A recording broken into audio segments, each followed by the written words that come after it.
Once again आप सबका खेला क्लासेस में स्वागत है। We are going to learn next steps positive rational number, the types, that means either both positive और बोथ नेगेटिव। मतलब जो इसके साइन होंगे, जो रैशनल नंबर के साइन होंगे, वो या तो दोनों पॉजिटिव होंगे या तो दोनों नेगेटिव होंगे। वैसे जितने रैशनल नंबर होंगे वो सब पॉजिटिव रैशनल नंबर कहलाते हैं। एग्जाम्पल 3/4 बोथ पॉजिटिव और 2/5 that means negative and negative. ये कैंसल आउट हो जाएंगे, इस वजह से ये भी पॉजिटिव कहलाएगा और ये भी पॉजिटिव कहलाएगा। दोनों में निगेटिव होगा तो ही पॉजिटिव कहलाएगा। और ठीक इसके विपरीत देखा जाए कि इसमें न्यूमरेटर या डिनोमिनेटर में, किसी भी न्यूमरेटर और डिनोमिनेटर किसी में अगर एक माइनस साइन लग जाता है तो ये एक क्या बन जाता है, निगेटिव रैशनल नंबर बन जाता है। अब ये साइन यहां भी हो सकता है, ये साइन यहां भी हो सकता है और ये साइन यहां भी हो सकता है, क्योंकि ये रैशनल नंबर है।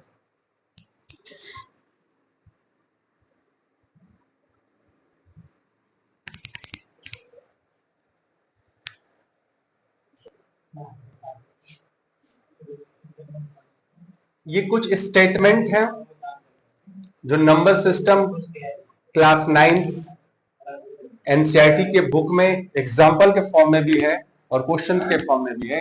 सेम उसी तरह है, बस थोड़ा सा इंटरचेंज करके पूछेगा। Every whole number is a natural number.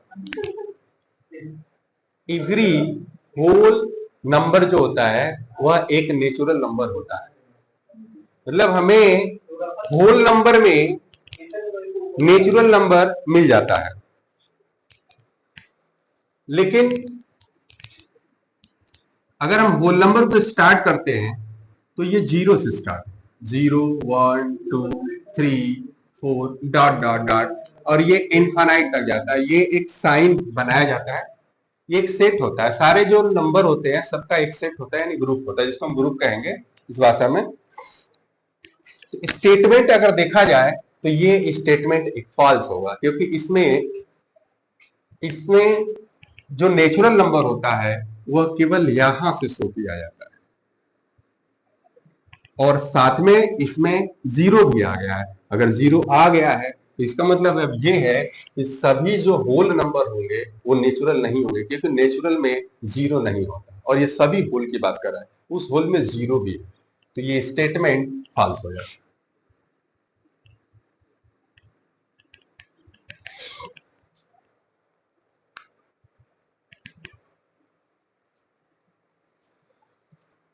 Second, every integer is a rational number. कल हम लोग रैशनल नंबर पे बात की थी। ये नंबर है, लाइन है, इस पर हम लोग नंबर लेते हैं।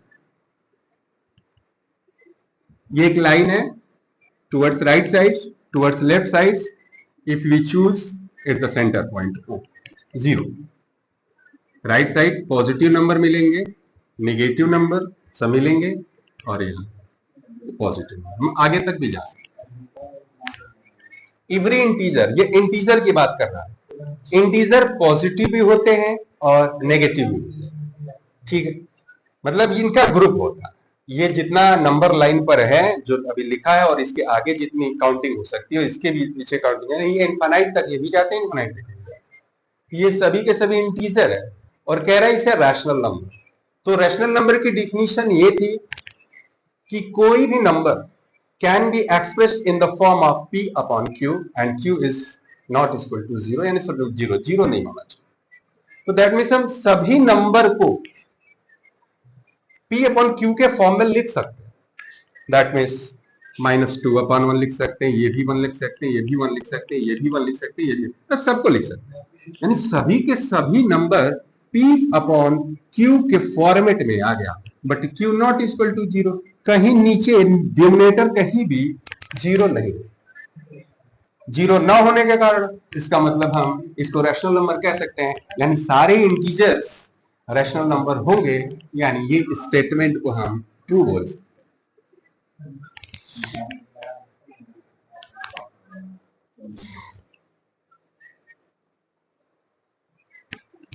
फिर कह रहा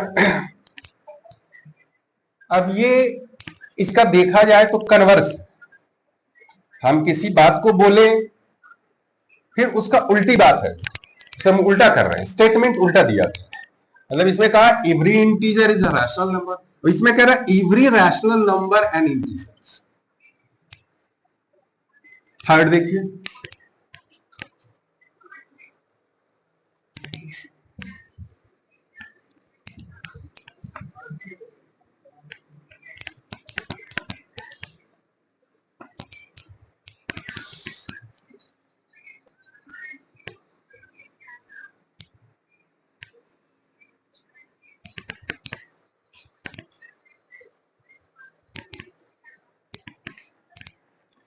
अब ये रैशनल नंबर की बात करते हैं, तो रैशनल P/Q के फॉर्म में लिखा जा सकता है, Q नॉट इक्वल टू 0।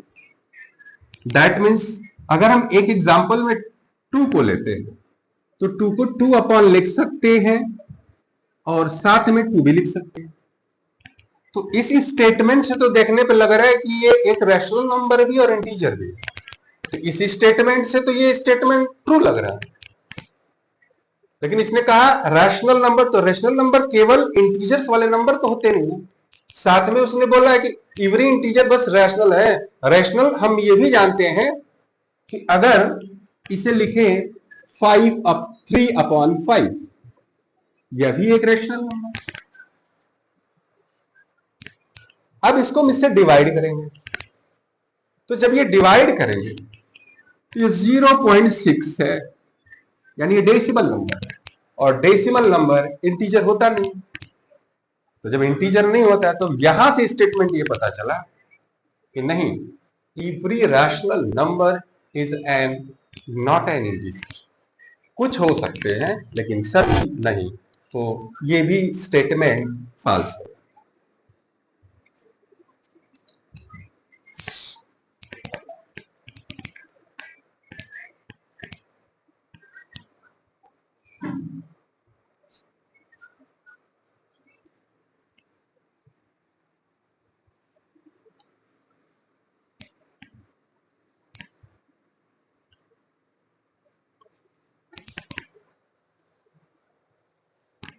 ये एनसीईआरटी के क्लास 9 का एक्सरसाइज 1.1 का क्वेश्चन नंबर 2 है, क्योंकि फर्स्ट केवल डिफिनीशन है, ओनली डिफिनीशन है, जो डिफिनीशन हम लोग पढ़ चुके हैं उससे सभी लोग आप सॉल्व कर सकते हैं। सेकंड कह रहा है फाइंड 6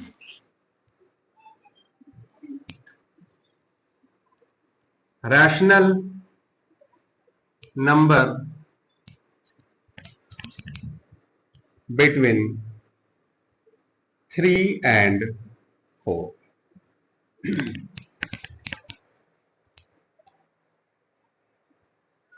इसको 2 तरीके से भी कर सकते हैं, जो सबसे आसान तरीका लग रहा है, जिसे मतलब आपको लर्न भी ना करना पड़े, उसके बारे में वो सोचना ना पड़े, वो वाला हम आपको बताते हैं पहले।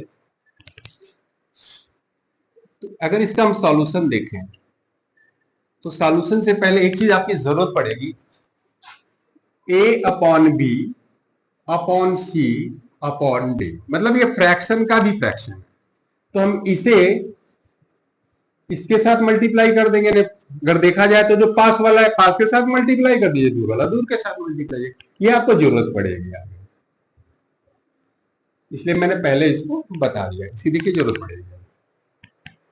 इसने कहा 6 रैशनल नंबर बिटवीन 3 and 4, तो सबसे पहले हम लोग क्या करते हैं, इन दोनों नंबर को लेते हैं 3 और 4, इन दोनों को करते हैं ऐड, उसके बाद 2 से डिवाइड करते हैं। जब इसको 2 से डिवाइड करेंगे तो ये 7/2 होगा। हमें एक नंबर मिल गया जो इन दोनों के बीच में आएगा, वो रेशनल नंबर भी है। नहीं, अभी नहीं मिला। इसके बाद फिर इसको क्या करेंगे,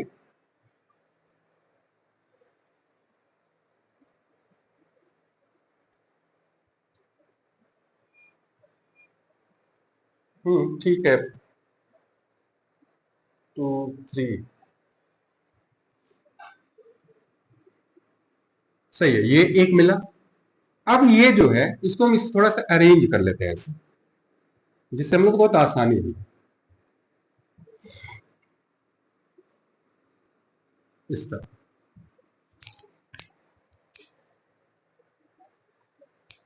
ये इन दोनों के बीच में रहा, यानी 3 से ये बड़ा होगा 3.5 आया, और इससे छोटा होगा। अब हम लोग क्या करेंगे, इन दोनों को या इन दोनों को ले सकते हैं। तो एक सीक्वेंस में अगर लेना चाहते हैं तो फिर इन दोनों को हम लेंगे 3 7/2, इनको ऐड करिए पहले 3 + 7/2 और फिर 2 से डिवाइड कर दीजिए। इसे हम लोग सॉल्व करेंगे तो 6 7 13 13/2 अपॉन 2। देखिए इसकी जरूरत पड़ेगी यहां।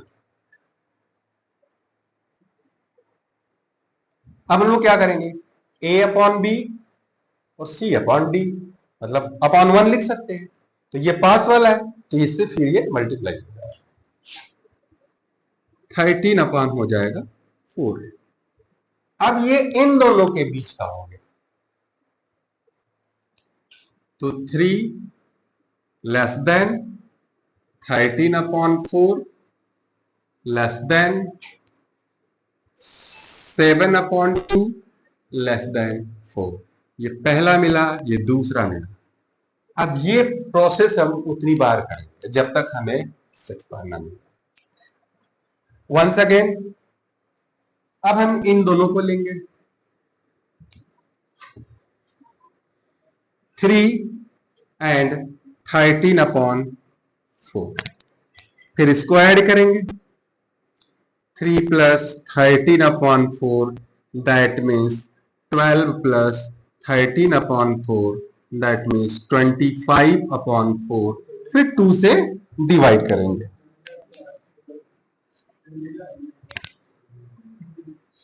अब ये आपको मिलेगा 25 अपॉन 8। अब ये इसके बीच का होगा 3 less than 25 upon 8 less than 13 upon 4 less than 7/2 less than 4 में 3 मिल चुके हैं। अब हम इसको और इसको लेंगे, इसे हम इरेज करते हैं।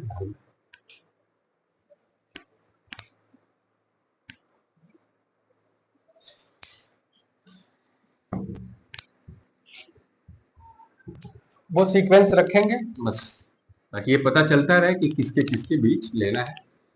और जैसे हमें 6 मिलेगा हम वही इस प्रोसेस को स्टॉप कर देंगे।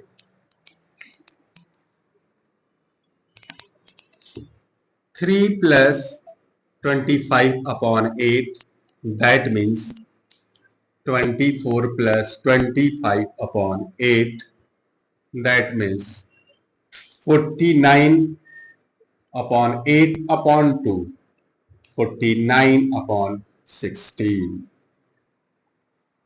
तो अब इस प्रोसेस को देखेंगे 49 upon 16, 25/8, 13/4 less than 7/2 less than 4. Once again, 3 plus 49/16, 48 plus 49/16 upon 2 कर लेते हैं. 7, 9, 32. ये इसके बीच में 3 less than 97/32 less than 49/16 less than 25/8 less than 13/4 less than 7/2 less than 4. Once again add करते हैं.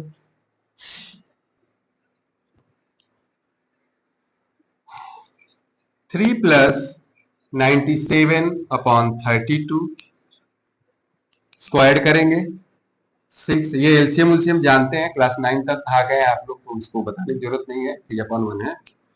तो 6, 96, 97/32 दैट मीन्स 39/32/2. ये हर बार 2 से डिवाइड करना पड़ेगा इसके लिए. तो ये हो जाएगा 64, यानी 3 less than 193/64 less than 97/32 less than 49/16 less than 25/8 less than 13/4 less than 7/2 less than 4. Maybe it's complete. 1 2 3 4 5 6. ये पूछता नहीं है, 3 पूछता है, 4 पूछता है. और भी प्रोसेस हैं लेकिन इसमें हमको लर्न नहीं करना पड़ता और हम बस एक प्रोसेस करते जाते हैं, हमें सारे मिलते जाते हैं. नेक्स्ट स्टेप नेक्स्ट है. Thank you.